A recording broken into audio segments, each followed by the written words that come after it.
Hello, my name is Tom Krickenberger, and I'm asking, who are you? Why does it matter to me who you are?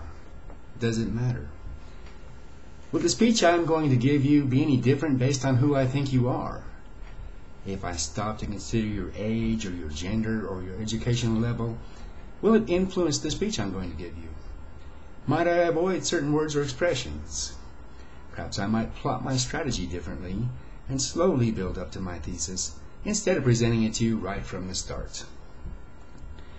Failure to understanding the sociological makeup of your audience can be a speaker's greatest mistake. At best, you'll be met with boredom and perhaps disinterest.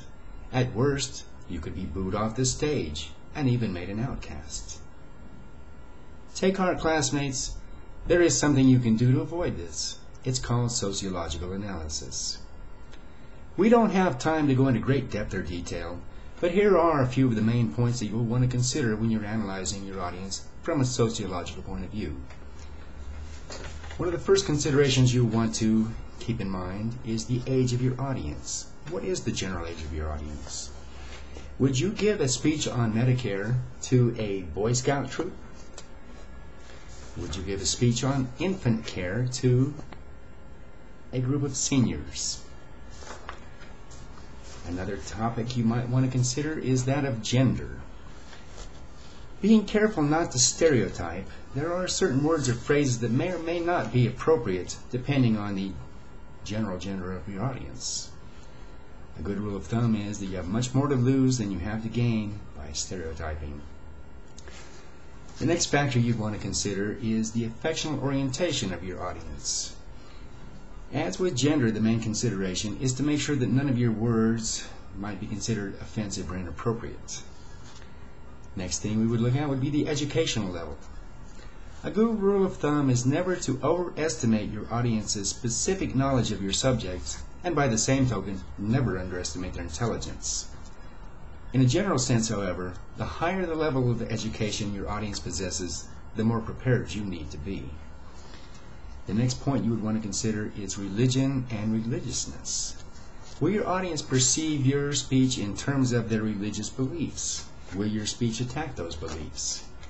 Would you give the same speech to a group of the Promise Keepers as you would to a group of Muslims assembled on the Hajj in Mecca? I think not.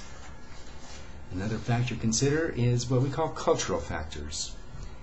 If there are cultural differences between yourself and your audience, are those differences relevant to your topic and purpose? Lastly, we would look at what we call other factors.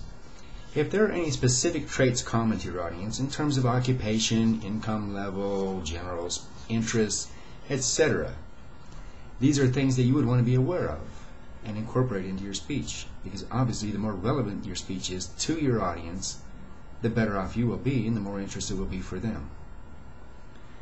In conclusion, I would tell you that it's very true that understanding the sociology of your audience, the age, the gender, the affectional orientation, educational level, religiousness, culture, other factors, will make your job as a speaker, much easier and less fraught with danger. Public speaking is a challenging enough exercise in and of itself, but here's one way to give your prospects for success an instant boost. Analyze your audience sociologically. Thank you. Have a good evening. Have a good day.